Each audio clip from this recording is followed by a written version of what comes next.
Welcome to my DVD and Blu-ray self-collection series, part 1. Right now we're doing an overview of the DVD shelf, and this is the first DVD shelf, okay? Bear with me, guys, because I'm doing this little series, and I'm also working on 3 other videos. This series is kind of a more unedited look at just the collection in whole and how it, stands and what I've watched and unwatched and things such as, and I don't think I wanted to do too much editing with this series. But there are other reviews and stuff that are coming out soon. I have a big video going over my top 50 horror movies that is being edited right now. I've been editing that video for like 2 weeks. I'm also working on the script for an upcoming anthology film that I'm making with a bunch of my friends, so I've been really kept up and busy with this whole content creation thing. So if you guys could bear with me, please do so, because I'm trying to make the best quality content that I can for you guys. But right now we're just going to do this first DVD shelf. I have my Blu-ray separated from my DVDs, and these shelves are pretty much strictly horror. There's a few exceptions and stuff like that, but we'll get straight into it with the first movie.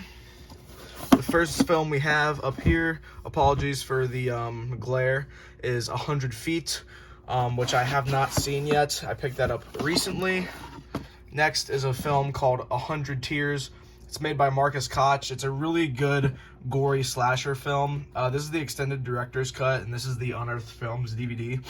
I really, really love this movie, but I think it is a drag at the end. I think it's all good until it drags at the end. Like, for the last 20 minutes, it felt so slow and boring, so I didn't really like that much. But other than that, it's a pretty decent film.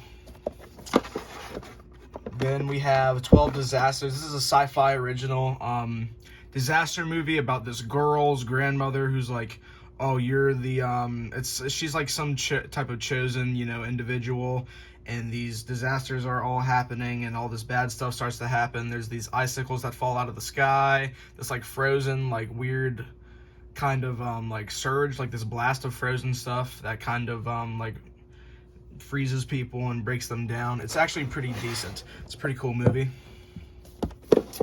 Next we have The 13th Child, and honestly, I didn't like it as much as I thought it would. It's a decent film enough, and I really like the practical effects, especially at the end.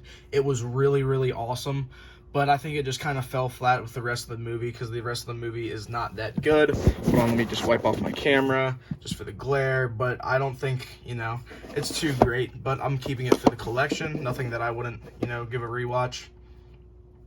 28 Days Later. I mean, everybody knows this movie. It's kind of a classic zombie film, if you want to call it that. It's more of an infection film. Then we have the sequel, 28 Weeks Later, which I liked better than 28 Days. And I know about the third one. I'm going to get it on probably a Blu-ray or a Steelbook or something like that, but I haven't picked it up yet. But that's just that franchise right now. Three-Headed Shark Attack. I do have Two-Headed and Five-Headed Shark Attack on separate DVDs, and individuals are on multi-packs. And I do not have Six-Headed Shark Attack. 3 is my favorite. I'm glad I got 3 on an individual one. It has Danny Trejo and Rob Van Dam and stuff like that. This one was the funnest one, in my opinion.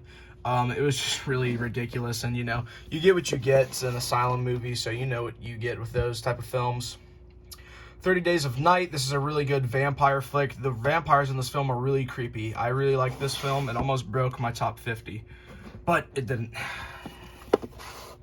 31. This is the Rob Zombie film. I actually liked this Rob Zombie film a lot. I kind of thought it was, decently enjoyable. I know people think that this isn't his, best work. I beg to differ. I really love this film. It's really, really fun. Holding this camera is killing my arm. Then we have 47 Meters Down, Uncaged. This is a shark film. It's the sequel to 47 Meters Down. They're coming out with a third one, I think, surprisingly. It's supposed to come out this year, believe it or not. At least that's what it says on IMDb. But anyways, 47 Meters Down, Uncaged is a decent sequel. I don't have the first one, but I have seen it, and I need to pick up the first one when I can. So yeah. But Uncaged, I thought it was, I thought it was better than the first one, actually. I thought it to be way more fun, but that's just because, a contained horror shark film, I found it to be kind of boring. This one's more open because they're swimming around in scuba gear and stuff. They're not like trapped anywhere, but there's just these sharks. It was pretty fun.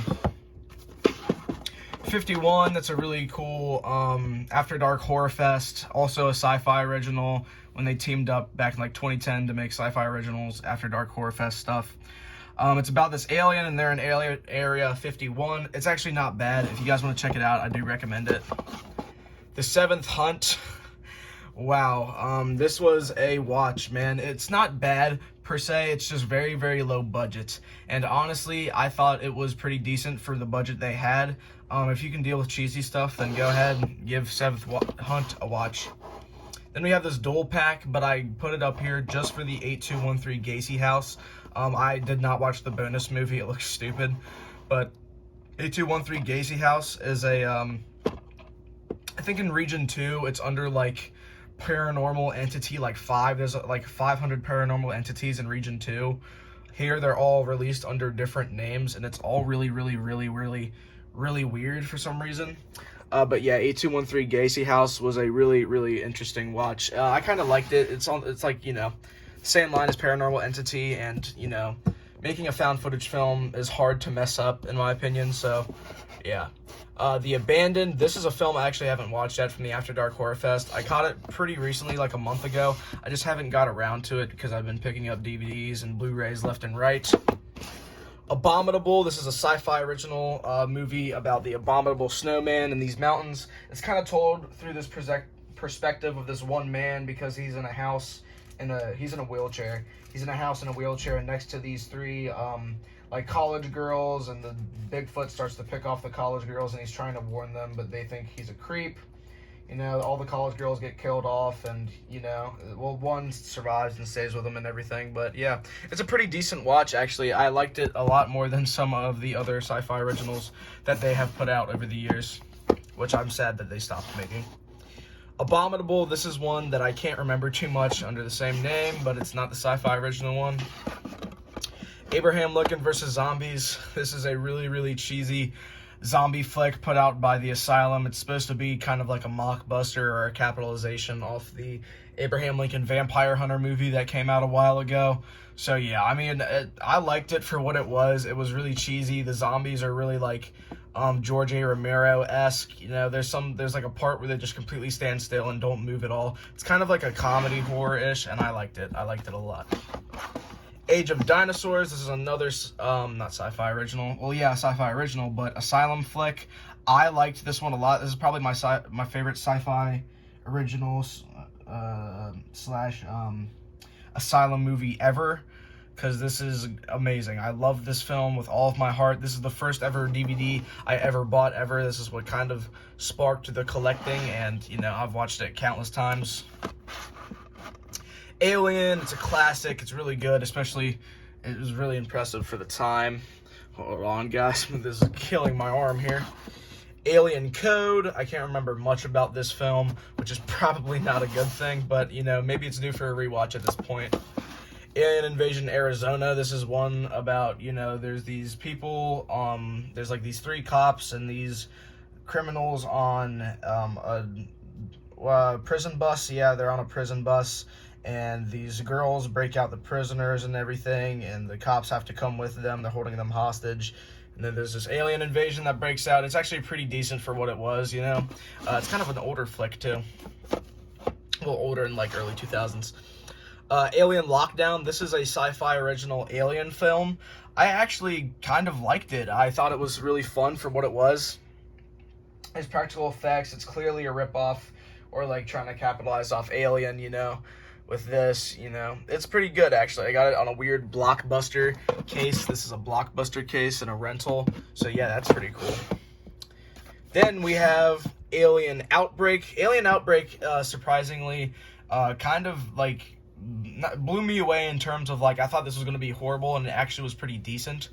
Neil Rowe made this film. The aliens look a lot like robots, which is interesting, but I really liked the way he, like, directed and took the direction that he did with this.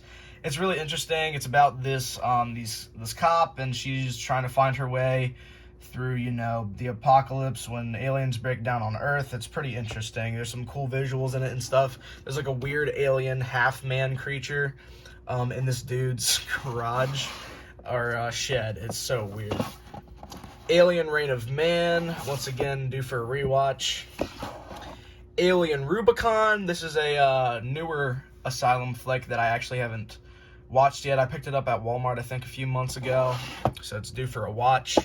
Hopefully, maybe I get around to reviewing it, who knows. Alien vs. Predator, and then we have the sequel here, Alien vs. Predator Requiem. They're both pretty decent films, in my opinion. We got Alone in the Dark. Yeah. Altitude, I actually haven't seen this yet. I picked it up recently too. I'm stoked for it. I've heard many people talk about it and say that it was good, so I picked it up. An American Haunting. I can't remember too much about this either. You know, it's all these, back in like the 2000s or the early 2000s or the early 2010s, there was all these like haunted house, you know, like Conjuring-esque, everybody wanted their own ghost story and stuff, so, you know, this might have blurred the lines between them because I've seen so many of those films. American Psycho. I know people are going to yell at me, but I haven't seen this movie yet. This is one of my more recent pickups. So yeah, I need to watch it, and I've been just waiting for it, a DVD of it to come in, and it finally has, so I need to watch that soon.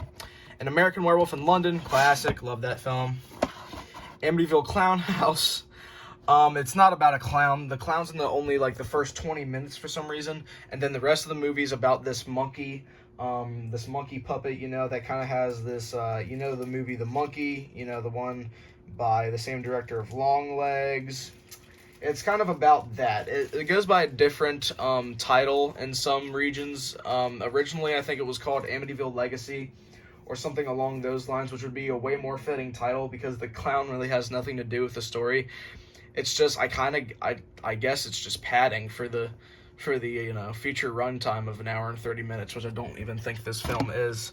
This film is only 70 minutes, which is 1 hour and 10. So yeah, I guess they just needed to have more content to make this a feature-length film. So I guess that's what they did.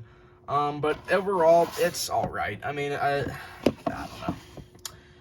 Amityville Horror. Apologies, I got interrupted, but I was pulling out the Amityville Horror, the original one, and then we have all of these freaking Amityville titles coming up, so be prepared. We got the Amityville 2, The Possession.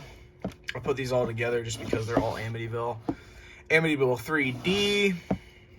Then we have this really long-ass Amityville Confidential Classified. This is kind of like I'm pretty sure this is a documentary on the story, which is really long. And then the Amityville Horror Remake, which is decent. Amityville Island. This is the Mark Polonia Amityville freaking movie that he's made multiple, but this is one of the you know, cheesier ones, which is saying something. The shark isn't even in the movie all that much. It's in for maybe a minute or two of the movie. They just wanted to put a shark on there because sharks sell, people. Sharks sell. But it's decent for overall what it is. If you really like I want to say trash horror, but that's what it kind of feels like really low budget horror and stuff like that. I wouldn't call it trash horror, but I'd call it like really low budget horror. And it's kind of cheesy and fun. I think you'd like that film. Amityville Vampire. This is another Amityville, just weird, Wild Eye released Amityville title. I can't remember much about it, but I remember watching it and not liking it too much. Anacondas, The Hunt for Blood Orchid. I have the first Anaconda in a multi-pack. And then we have Anaconda 3 with David Hasselhoff. This one's pretty decent for what it was. This is the Sci-Fi original, one of the Sci-Fi original sequels. They made a third and fourth under the Sci-Fi you know, movie, you know, lineup. It's decent for what it was. David Hasselhoff isn't in the movie all that much for what it's worth, but, you know, you have a big name, you might as well advertise it. He's also, not really trying in this film, and it kind of shows. But, Anaconda 3, The Hunt for Blood Orchid was interesting enough. Anatomy, actually I haven't watched this slasher yet, need to get around to it. Ancient Evil 2, yeah. Amityville, or Android Insurrection, almost said Amityville, this Amityville slop getting into my head. Android Insurrection is this pretty decent, it's a decent little Android robot flick. It's really low budget. My friend Ollie from Ollie's Films and Games, or Ollie's Movies and Music now that he's renamed, and also, apologies Ollie if you're watching this and I get your company name wrong. I think it's like Didiac Productions, I can't remember. But it is, he makes really good content, really good short films, so you guys go check him out. He does reviews and everything, and they're all really in-depth and detailed. He does great content. If you guys check him out, please do so. I'll try to link his videos in the description below, or his channels, if I don't forget. I say that all the time, but I end up forgetting. I will try my best to not, but he got me this film, and I had a really great time with it, so thank you, Ollie. Angel, this is actually a pretty decent slasher. It's kind of low budget, but, that never got in my way of enjoying a movie. Angel's Fallen, with this weird alternate cover with swords. I know the original one, I'm pretty sure he has guns. But yeah, Angel's Fallen was just it reminded me of Legion a lot. That's probably what it's trying to capitalize off of. A lot of similarities to Legion. Anger of the Dead is a decent zombie flick. I wonder what it's trying to look like right there. Animal Among Us. This is actually a film that I haven't watched yet. I'm pretty sure it's a creature feature. Either a creature feature or a slasher, because I've heard one person say it's a creature feature and one person say it's a slasher. So I guess I gotta watch it and figure it out for myself. A film that I'm saving for the holidays, Anna and the Apocalypse. I didn't get this recently. I actually got it a long time ago. Then I ran out of room and put it in storage, and I completely forgot that I put it in storage along with a few other films, and I ended up never watching it. So I'm saving this for Christmas time, because clearly it's a Christmas, looks like Zomcom. So yeah, looks fun. Hopefully I get to watch it around Christmas. Annabelle, this is the Conjuring, series. It's alright, it's decent. I mean, it's Annabelle, Big name, killer doll. And I thought this was going to be good, because look at all the dolls in it. It's kind of be like Annabelle. It's more of a psychological, weird horror movie. It is slow, though. Really, really, really slow. I'm pretty sure the same director that made this, forgive me if I'm wrong, also made films that I have coming up, like Crossbreed and Dead Sea. So, yeah, I guess we'll just have to figure it out. I'm not too positive about that, though. Switch arms for the remainder of this, because I'm going to have to get these out like this now. Sorry about the glare and the weird, I hate how it crumbles like that. Some DVDs do that, and Blu-rays. You see it more often with Blu-ray, but I don't know why. Natalie Portman, Annihilation. This is a great cosmic horror alien invasion flick. The ending is so cool and insane. If you guys like alien invasion movies and you haven't watched this, you're missing out. Also, I know the bear scene is very infamous for, being scary and stuff. And yeah, they're right. It's pretty creepy. Antibody with Lance Henriksen. This is also another sci-fi original, killer, whatever flick. You get what you get with sci-fi originals, and that one was alright. Antidote, this is a really slow zombie movie about this guy. He gets infected. He's kind of stuck in this basement for, the remainder of the movie. And his wife is trying to find the antidote. I think I might be mixing up the characters, because I think the husband's trying to find the antidote and the wife's infected. It's one of those two, though. I think I got it in the ballpark, at least. Then we have Ape vs. Monster, which is a decent Asylum ripoff of clearly Godzilla vs. Kong. It was entertaining for what it was, though. I really enjoyed, watching this. It was so cheesy and fun. So, yeah. And then I have the sequel, of which I haven't seen yet because I picked it up recently. Ape vs. Mecha Ape, The New World Order. So, yeah, hopefully that's as good or as enjoyable as the first one. And that concludes my first shelf, guys. I have a lot more shelves to go through. I know that, so just bear with me. I'll try to get them out as soon as possible. But, yeah, that was my first DVD shelf for the A's. Hopefully, when all this is over, I can just stick to doing updates every few, months. So, yeah. Thank you guys so much for watching, and I will see you next time. Peace out. I'm Walker. I'm the kid who talks about horror movies, and I am signing off.